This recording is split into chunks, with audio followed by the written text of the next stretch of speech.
안녕하세요. 예, 안녕하세요. 고맙습니다. 네, 기다리던 시간이 왔습니다. 농담이고요. 네, 실시간 유동인구 측정에 대한 내용을 발표를 할 건데요. 전 제로앱 CTO인 김승현이고요. 사실 좀 소개를 안 준비했는데 다들 소개를 하시길래 소개를 조금 하면은 이전에는 GS샵 벤처 투자팀에서 벤처 투자 업무랑 이제 투자한 회사들의 IT의 어려운 문제들을 좀 해결해 주러 돌아다니는 그런 역할을 좀 했었고요. 그 전에는 스터디서치라는 스타트업을 공동 창업하고 그래서 CTO로 일을 하고 있었습니다. 네. 그래도 지금은 GS샵에서 투자한 제로웹이라는 회사에 왔고요. 부산에 있어요. 혹시 부산에서 오신 분? 저기 두 분 계시네요. 앞에도 계시네요. 부산에서 오셨어요. 반갑습니다. 전 제로앱 때문에 부산을 처음 가봤는데 GS샵에서 투자받은 회사인데 이렇게 도와주러 다니다가 정말 그냥 좋아가지고 왔어요. 네, 오늘 발표 시작하겠습니다. 먼저 유동인구 측정에 대한 시스템을 얘기하기에 앞서서 왜 유동인구를 측정하고 이거를 어떻게 측정하는가에 대한 얘기를 먼저 하려고 하는데요. 제로앱은 어떤 회사냐 하면은 중소상공인들이 사업을 더 잘할 수 있게 도와주는 회사거든요. 지금 우리나라의 중소상공인이 350만 명 정도 되는데 5년간 사업을 하시는 분들이, 그러니까 5년간 폐업률이 한 70%가 돼요. 그러니까 5년 동안 사업을 문을 닫지 않는 게 한 30%가 정도 되고 그 중에서도 20%는 적자를 보고 계시고요. 굉장히 절망스러운 수치인데 여기에 분명히 개선할 수 있는 포인트가 존재할 거다. 이거 굉장히 큰 문제이고 여기에서 우리가 큰 문제들을 좀 해결할 수 있을 거고 여기서 많은 가치들을 만들어낼 수 있을 거라고 믿고 있습니다. 그래서 저희가 처음 시도했던 거는 모바일 홈페이지, 중소상공인들한테 모바일 홈페이지를 만들어주는 그런 사업이었어요. 그래서 무료로 제작을 해주고 그들이 만날 수 없었던 온라인 고객들을 만날 수 있게 도와주는 사업이었고, 이제 앞으로는 어떤 걸 할 거냐면은 중소상공인들한테 그들이 아직까지 얻을 수 없었던 데이터, 그러니까 온라인에서 우리가 데이터 구글 애널리틱스 쓰고 이런 것들은 굉장히 너무나 당연한 일이잖아요. 근데 그들이 오프라인에서 얻을 수 없었던 데이터들을 그들에게 주고, 그래서 중소상공인들의 그런 자영업이 노동 기반 산업이 아니라 이제 지식 기반의 산업으로 탈바꿈되는 것이 저희의 꿈인데요. 그래서 유동인구를 왜 측정하냐면은 처음에 그분들이 입지를 선정할 때 이제 부동산에 찾아가죠. 부동산에 찾아가서 저는 뭐 어떤 걸 할 거고 어떤 매장을 이렇게 상가를 찾고 있어요. 이렇게 얘기를 하면은 여기가 좋대요. 몇 군데 보고 고릅니다. 근데 그러면은 그냥 그분들의 부동산의 말을 믿고 살 수밖에 없어요. 예를 들면 저희 사무실에 있는 센텀만 하더라도 주말에는 사람이 굉장히 없거든요. 근데 주말엔 부동산을 안 여는 경우도 많아요. 그래서 근데 이렇게 그냥 얻는 거죠. 아니면 저녁에 8시 이상 넘어가면 사람이 거의 없어요. 근데 이런 것들을 직접 와서 보지 않고서는 중소상공인들이 입지 선정을 하는데 굉장히 어려움이 있는 거죠. 그래서 일단 유동인구 데이터를 그들에게 잘 전달해 줌으로써 그들의 문제를 풀어주자 하는 거였고요.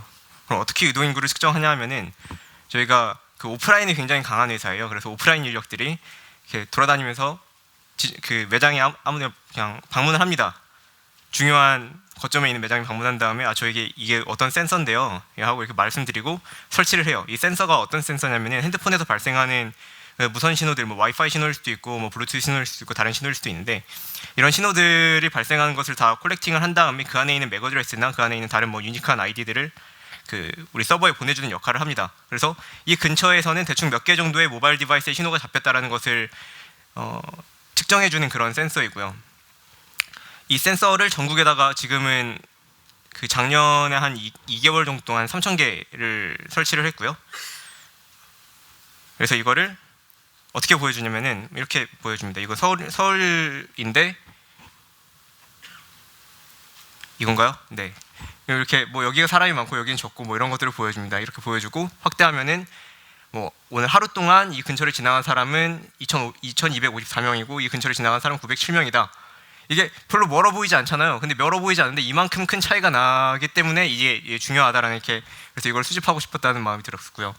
그래서 오전이 어떻고 오후가 어떻고 심야가 어떻고 주중이랑 주말은 어떤가 이런 것들을 보여주는 그런 서비스입니다. 이거를 안드로이드 앱이 나와 있는데 아직 홍보를 안 하고 있거든요. 테스트 중이라서. 그래서 영상으로만 보여드리면요. 퀵타임 플레이어로 그냥 여기서 볼게요. 잘 보이시죠? 네, 여기는 부산인데요. 네, 그냥 근처에 몇 명 지나갔다 이렇게 보여주고 있는 거고, 여기는 근접한 데라서 수치가 거의 일치하죠. 그래서 옆에는 오전 오후가 2급지고 이 왼쪽에 있는 데는 오전 오후 둘 다 1급지거든요.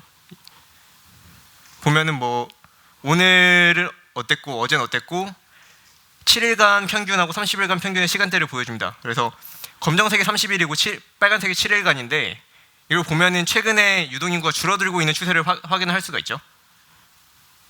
그리고 저녁이 활성화된 상권이고요. 그리고 여기 8시가 지나가면 확 죽는 그런 상권인 걸 확인할 수가 있습니다. 그리고 요일별로도 볼 수 있는데 이쪽은 주말 상권이죠. 토요일 일요일에 없어져라. 네, 토요일 일요일에 훨씬 더 높은 수치를 보여주고요. 마찬가지로 30일 동안의 평균이 훨씬 더 높은 걸 봐서 최근에 뭐 겨울이 돼가지고 이제 해운대거든요. 겨울이 돼가지고 저쪽에 안 가는 건지 뭐 어떤 문제가 있는 건지 모르겠지만 최근에는 유동인구가 줄어들고 있는 걸 확인할 수 있어요.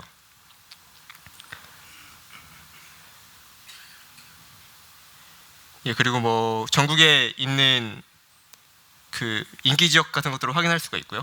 지금 1위가 논현역인데요. 논현역인데 하루 동안 65,000명이 지나가는 거죠. 전부 다 1급지고 보면 이게 실시간이거든요. 좀 있으면 숫자가 바뀔 거예요. 를 보여주기 전에 축소하면은 저렇게 보여준다는 거 보여드리고 싶었고요. 이제 바뀔 거예요. 바뀌어라. 네, 이렇게 바뀌면 숫자가 이게 30초 단위로 폴링을 해오고요. 서버에서는 실시간인데 앱에서는 이게 그 30초 단위로 폴링을 해오고 있습니다. 여기도 마찬가지로 뭐 오늘은 어떻고 시간대별로 어떻고 요일별로 어떻다.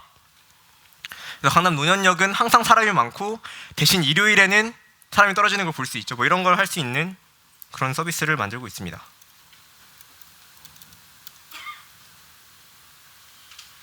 네. 오늘 발표가 되게 짧은데요. 이거를 어떻게 만들었는지를 말씀드릴 건데 이따 질문을 많이 해주세요. 그 제목이 서버리스 아키텍처로 나가는데 사실 이 제목을 제가 드린 게 아니었어요. 그래서 이게 사실은 서버리스가 아니거든요. 서버가 많이 있어요. 그래서 그냥 레스 서버로 하는 걸로. 네, 일부 구간이 서버리스입니다. 일부 구간이 이게 그 전체 서버 구조인데요. 저기 한 파이어호스부터 DBMS로 DBM 서버가 있죠.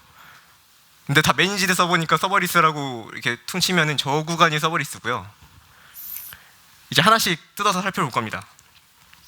이게 4가지의 프로세스로 이루어지는데 먼저 콜렉터로, 그러니까 그 센서를 저희는 콜렉터라고 부르는데요. 그 콜렉터로부터 데이터를 수집하고 그것들을 처리하고 뭐 분석하고 결과적으로 다시 앱에 제공하는 과정까지를 볼 겁니다. 이게 수집하는 구조인데 수집은 되게 간단합니다. 먼저 저기 있는 그 와이파이 신호처럼 보이는 아이콘이 콜렉터라고 가정을 하고요. 얘가 로드 밸런서한테 이렇게 막 신호들을 던지면은 로드 밸런서가 그 오토 스케일링이 되는 저 EC2 인스턴스, 지금 저 C4 라지를 쓰고 있는데 저 인스턴스들한테 신호를 분배해서 다시 줍니다. 제가 하는 일은 굉장히 간단해요. 저 친구가 하는 일은 바이너리 포맷으로 오는 데이터를 풀어가지고 그냥 텍스트 포맷 TSV로 만들어가지고 저기는 파이프라인이 그 키네시스 파이어호스거든요. 키네시스 파이어호스한테 던져주면은 저 C4가 하는 일은 끝나요. 그러니까 저도 이게 서버리스를 만들고 싶었는데 TCP로 받는 거는 서버가 존재해야 되잖아요. 그러니까 API 게이트웨이 같은 경우는 80번 그 HTTP랑 HTTPS를 지원하지만 TCP는 지원하지 않고 뭐 TCP 게이트웨이 이런 게 없으니까 만들어 달라고 말씀드리는 겁니다. 그래서 없으니까 이렇게 구성을 할 수밖에 없었어요. 그리고 저 콜렉터의 컴퓨팅 성능이 그렇게 뛰어나지 않아요. 메모리도 많지 않고. 그래서 뭐 제이슨이나 다른 뭐 리더블한 포맷으로 만들어서 제출을 하기보다는 그냥 바이너리 포맷으로 제출을 하고 얘는 그냥 그 바이너리 포맷을 TSV 형태로 그냥 그 S3에 담아주는 역할까지만 하는 게 수집 서버고요. 여기서 이게 버킷에 2개를 담는데 하나는 피켓 파일을 담아요. 그래서 그 바이너리 포맷 파싱을 성공한 것만 키네시스로 넘어가기 때문에 키네시스 파이어호스로 넘어가기 때문에 에러가 나면은 이게 왜 에러가 났는지를 TSV 파일을 보고서는 알 수가 없으니까 그냥 전체를 일부 기간 동안만 피켓 파일을 담습니다. 그래서 나중에 뭐 에러가 나면은 저 피켓을 리플레이를 해가지고 그 에러를 재현할 수 있게 만들어 놨고요. 키네시스 파이어 호스는 어떤 애냐면은 잘 안 쓰는데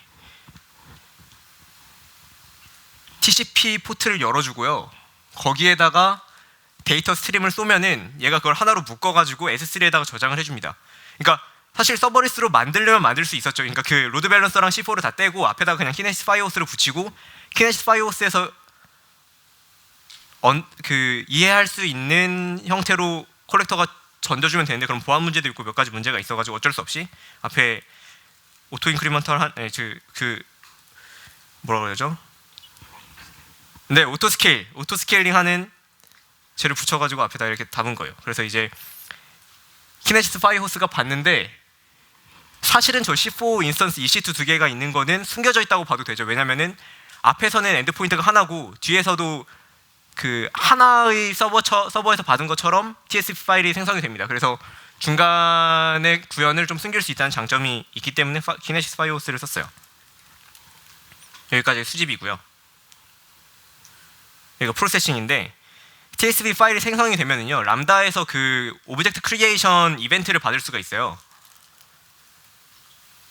TSP 파일이 생기면은 람다한테 얘가 그 이벤트를 던져주는 거예요. 그럼 람다가 그걸 받아가지고 내용을 읽어서 레디스에 담아요. 아까 보시면은 여기서 보시면은 이게 뭐 시간대별로 담고 이렇게 하잖아요. 그래서 저걸 시간대별로 어그리게이션을 해야 되고 여기서는 그 하루 단위로 어그리게이션을 해야 되거든요.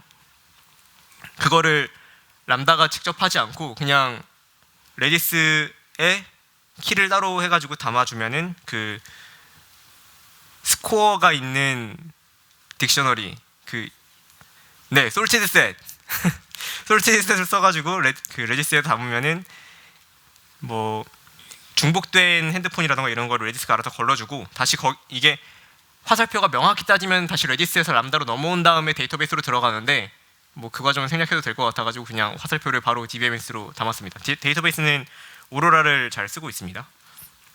마침 또 이걸 구현을 하려고 하니까 T2 인스턴스 오로라가 생겼더라고요. 그래서 T2 미디움이 생겼죠. 네, T2 미디움으로 오로라를 잘 쓰고 있습니다. 여기서 단점이 하나 있는데요. 그 문제가 하나가 있는데 뭐냐면은 저 TSP 파일이 생겼다는 것을 알아야 될 람다 펑션이 두 개가 있거든요. 저희 내부 구조상 알아야 될 람다 펑션이 두 개가 있는데 이벤트 크리에이션을 두 개의 람다 펑션에 담을 수가 없어요.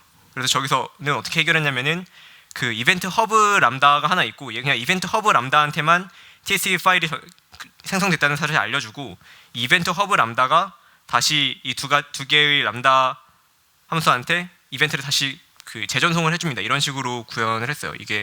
이것도 말씀드린 이유는 이런 문제가 있으니 람다를 고쳐달라는 말씀입니다. 네. 다음은 분석인데 아까 이 구조에서는 분석이 빠졌어요. 이 구조에는 분석이 빠졌는데 그냥 너무 당연한 거라서 TSP 파일을 EMR 스파크에 담아가지고 쿼리를 잘 분석을 하고 이걸 찍으시네요. 네, TSP 파일을 스파크에서 분석을 하고 그 다음에 그 RDB에 담습니다.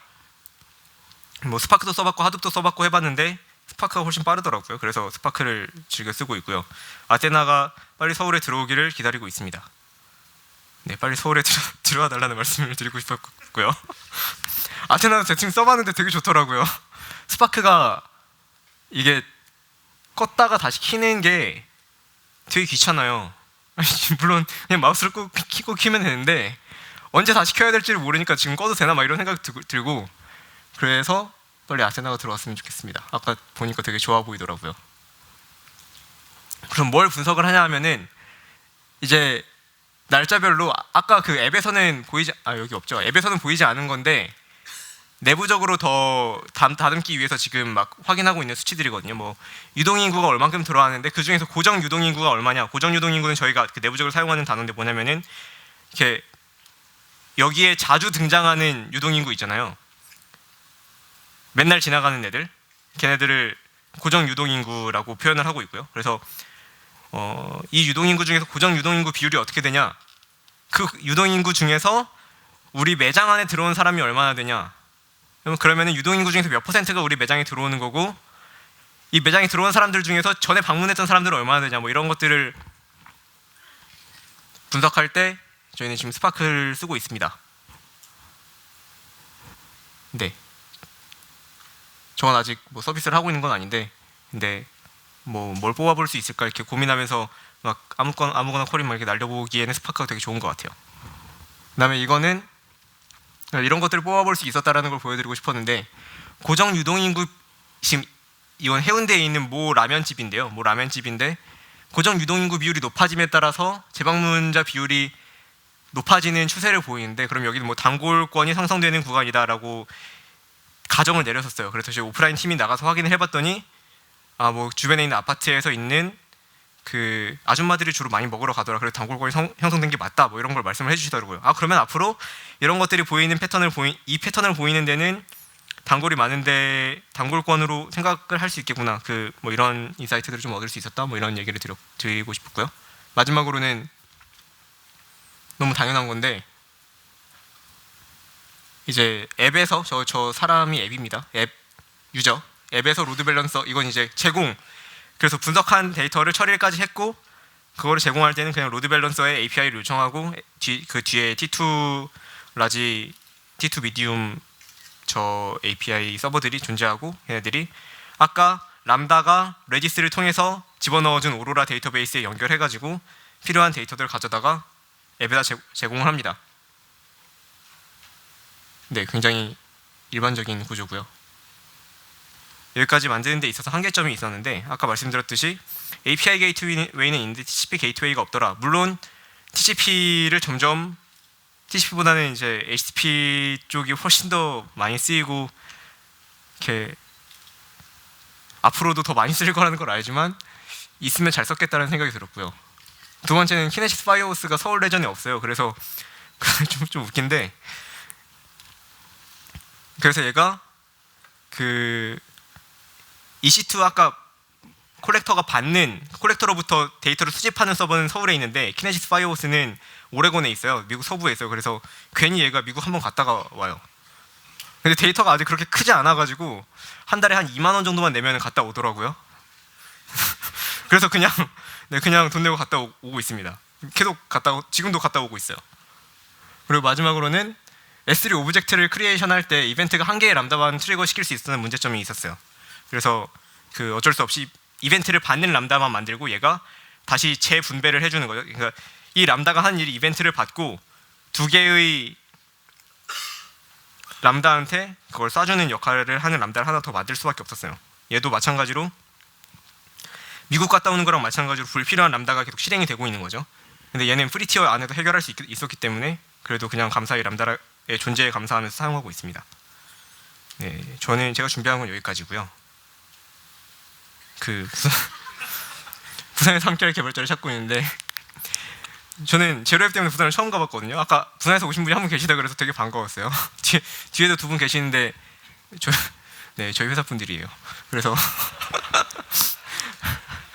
네, 부산에서 되게 재밌게 개발을 하고 있고요. 뭐 이런 중소상공인에 대한 문제를 풀어보고 싶다거나 이렇게 AWS를 잘 활용해가지고 재밌는 서비스들을 만들어보고 싶으신 분은 여기로 메일을 주셔도 되고, 앞에 앉아 있으니까 저한테 이렇게 명함을 받아가셔도 좋습니다. 네, 고맙습니다.